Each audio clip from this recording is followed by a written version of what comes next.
Come on, here we go, work with me.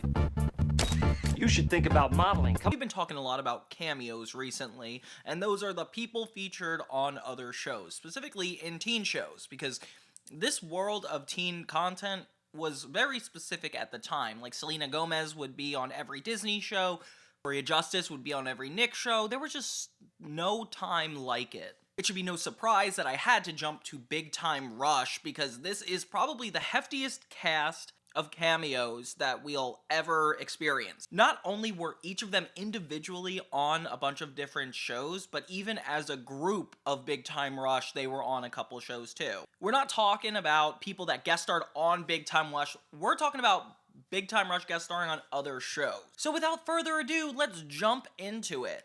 What's up, everybody? It's Johnny 2000, focusing on 2000s movies, TV, and so much more. This is the first time that we did a crossover with another Nickelodeon show. When the cast of these two shows got together, everyone got in on the laughs. Let's get the Big Time Rush cameos out of the way, because this is probably the most prominent and the ones you guys will care about the most. So Big Time Rush appeared as a collective on a couple shows. One of the most interesting I found was Marvin Marvin. I mean, he's been on a freezing cold asteroid hurtling through space, and his hair still looks perfect. Yeah, and the mom's hitting on the teenage boys. I don't know what to make of this. All I know is that it felt out of place and it looked out of place, but hey, it worked on a Nickelodeon sitcom. Yeah, they had an official crossover with Fred's show about him being an alien coming into this new family's home. Literally a copy and paste of the show Mork and Mindy, if anybody knows old sitcoms. Those guys were jerks. Oh, and their mom was the worst. There must be something we can do to repay you guys. This kind of makes sense because in this context, it's Marvin going to a Big Time Rush concert, obviously, and seeing the band there. They get kidnapped by the Clerg, which is like the alien race Marvin is against, and become a part of this abduction scheme. And it's just all wackiness and kind of perfectly in the vein of Big Time Rush, considering the fact that they've had the Fairly Odd Parents on their show, Yo Gabba Gabba. Like, I'm pretty sure this is pretty grounded compared to those. This was a part of a special event where they were also featured on How to Rock, which not super surprising because it's obviously a show about a band. Like, that's not gonna be a confusing one. And they couldn't wait to bring their big-time talents to the show. Hold it down! In this episode of How to Rock, Casey Simon is running for president. She comes to one of our autograph signings and... Sorry, Kendall, I'm gonna cut you off right there. Isn't that so weird that in this interview they just describe what happens in the episode? I feel like that wasn't normal back then. So yeah, they were in like this election episode, and yeah, they explain it in the promo, so you're gonna have to look it up. But yeah, it's kind of hyper-realistic to see Fred Vigglehorn acting with James, Logan, Kendall, and Carlos. Like, I don't even know how to begin with this one. All I know, it was past my time, so I wasn't really paying attention to what they were doing on other shows, let alone, like, following what was going on. It's still cool that Nickelodeon, like, was still doing this even after it was out of its prime. The clip's interesting. I got it from this, like, pop culture website where they used to, like, report on cool things going on, like Clever TV. So, I don't know. This is surreal, because I love Big Time Rush. Now let's jump into the boys individually. Now this is my favorite part. I was looking forward to figuring out what each show these guys were in before they were in Big Time Rush, because it's so surreal to think about. The truth is, he's got a fever, so he's even hotter than usual. Of course, I'm going to start with the main character, Kendall. He's pretty much the heart of the whole group, the blossom to the buttercup and bubbles, if you will. And he started a lot younger, and crazy enough, it was on Disney Channel. Not sure if you guys remember this show. It was pretty much a cult classic because it had really awesome writing and clever uses of Back to the Future references. It's called Phil of the Future.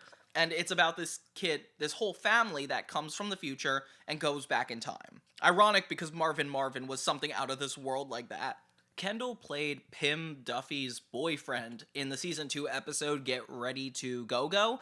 And his name's Jake, and he's this guest role where he helps set up the school dance. I'm crushing on Pim? Pim.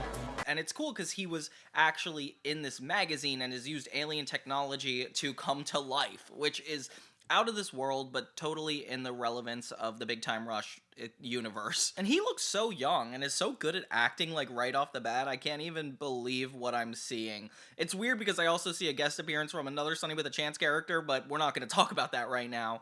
So yeah, Phil is suffering with Keeley, his best friend, as they're going to the dance as well, but obviously Kendall's the most important part of this. So yeah, Get Ready A Go-Go has a great appearance from Kendall just to show how diverse he is in his acting skills. Like, this was so much earlier than Big Time Rush. Do it. Selling because I'm buying. Let's go. Yeah.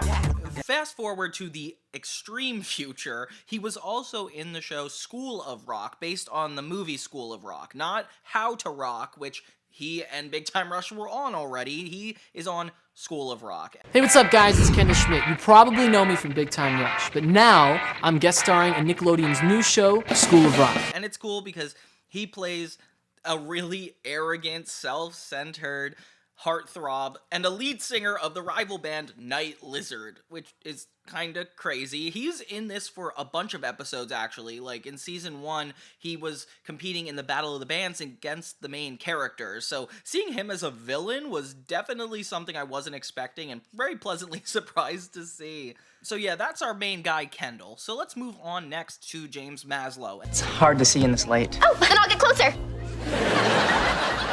See anything weird? And these ones will be a lot more recognized because it was more in the 2000s era of shows we grew up watching. We start with the obvious one, when he was playing Shane on iCarly. Season 2, Episode 1, I saw him first. And this was a really funny one because the main characters, Sam and Carly, were competing over this guy, trying to vie for his attention. And it's weird that he wasn't playing himself in Big Time Rush, but then again, Victoria Justice didn't either, so... No! Yeah, this was just a funny cameo because he plays a very grounded version of himself. He's usually very arrogant, very, like, self-centered. So the fact that he's, like, humble in this one and is pretty much the straight guy in a world full of chaotic people, like, that was an interesting breath of fresh air for iCarly, especially this early into the series. And of course, he makes a comeback in the Revival series, which I think is kind of crazy when you think about it. Harley Shay. Shane! Wow, I haven't seen you since you fell down someone's elevator shaft. He comes back at this high school reunion and comforts Carly in a way that's, like, kind of crazy because obviously we know what he looks like. We saw him grow up since. It feels like we're watching James Maslow interact, and it's not as if it's, like, this big deal. You do teach fun stuff, not this matters stuff. And it's funny because he is the gym teacher, and he's made a lot of changes since he was originally on the show. I just can't even believe they got him to do this. Like, I feel like it's such a good promotion for Big Time Rush, the fact that they're coming back and having this whole, like, revival of a concert series. Seeing him be in the foreground of a new show is really cool. I like that we had to get that back. So on a show called See Dad Run, which was on Nickelodeon, more so Nick at Night, very, very confused. It was more like a Comedy Central show. He plays this guy named Ricky Adams, which is a fictional young arrogant TV actor. Ricky Adams! And of course it's, like, very meta because that is exactly his existence. The song he sings on this is exactly like a Big Time Rush song, so I was even surprised he was doing this. The girl is also Piper from Zeke and Luther, which I don't even know if I have time to do a cameo video on that. This is getting me in way over my head, guys. So yeah, See Dad Run, that was another appearance James Maslow made. Now it's time to shift gears to our boy Carlos. Carlos PenaVega is in a bunch of stuff way before he was on Big Time Rush, but most notably, for our own records, he was on Ned's Declassified. He played one of the spelling bee kid bullies, which is so funny seeing him as a bully. To beat one of us, you must beat us all. I still don't get it. I remember back in the episode, he used to just run around and spell at people, which I don't know what to make of that. But yeah, he played this rival number 73 against Cookie in this big spelling bee, which I thought was a really fun episode. And it's kind of weird because we definitely saw this growing up, but I didn't recognize who he was at the time until, like, I looked back now. So that was a really cool appearance that Carlos made. In Gaston move. I-N... He was also on a future Nick show way after Big Time Rush called The Thundermans, and he played this character named Tech Rider, and he was very enthusiastic, with a big ego, of course, as all the boys had to play on some kind of TV show. And he's a superhero, which is really cool compared to all the roles he's done in the past, along with Big Time Rush. Like, this is very out of character for him. He does a really good job, though. I felt like I would love to see him in more character roles. He definitely comes across as somebody that would be in, like, Power Rangers, if you guys remember that show. So yeah, Carlos PenaVega, he was definitely going for stuff. And for some reason, I could not find a lot of stuff that Logan was in. The closest thing I could find is an old sitcom called Friday Night Lights, where he just plays a second teenage boy. And then he appears as himself in literally so many different Nick shows. So technically, we mentioned him a lot earlier. It is kind of crazy to me that he did 75 episodes of his own show and then just never, ever on other stuff. Like, that was kind of crazy. He'd spent a lot of time doing singles and still releasing music. That must have just been his thing back then, because I can't find a lot more than that. He was on the Penguins of Madagascar, but if we were talking about everybody's roles on cartoons, then I would have to make a different video, because I'm just talking about teen sitcoms that they're featured in. Of course, we have another surprise guest, Gustavo Rock. Yeah, Stephen Kramer Glickman he's an icon. He was at the Big Time Rush concert singing Creep, Pink Pony Club. Like, this guy is multi-talented. I think he was even Shrek on Broadway at one point. Another appearance he did make way back when was on a show called Stuck in the Middle. Don't be a loser, buddy! Jump! My knees turned to jelly. And this is a Disney Channel show once again. I guess he wasn't limited to the Nickelodeon universe. And he was a part of this, like, big special. Basically, it was like a Christmas trying to get home in time, starring Jenna Ortega. Not sure if you guys watched the show growing up. I definitely didn't even know this existed, let alone, like, she starred in her own show way back when. But yeah, he plays this really rude guy, competitive, and trying to beat them in the sleigh race, which is so funny because even he, like the other boys in the band, plays like a villain. He also came out to be in the live-action Loud House show, The Really Loud House. I appreciate it, officer, but Milkshake Marty came by. And in it, he plays this burglar that actually puts on a wig and tries to fool a cop. Oh my gosh, Gustavo. He's just such a good actor, though. I don't know how to get over it. He reminds me of, like, a con man that would be, like, at the end of a train heist for some reason. Like, I don't know. He's just all around a really funny guy. So there you have it. That's Kendall, Logan, James, and Carlos. Big Time Rush had such a big impact on Nickelodeon, especially in the 2010s when they came out. So it was hard not to go over all the stuff they were involved in. I know there's a lot more with, like, Katie and the mom. They were in a bunch of other stuff. But every time I started trying to get into it, I was like, this isn't that important.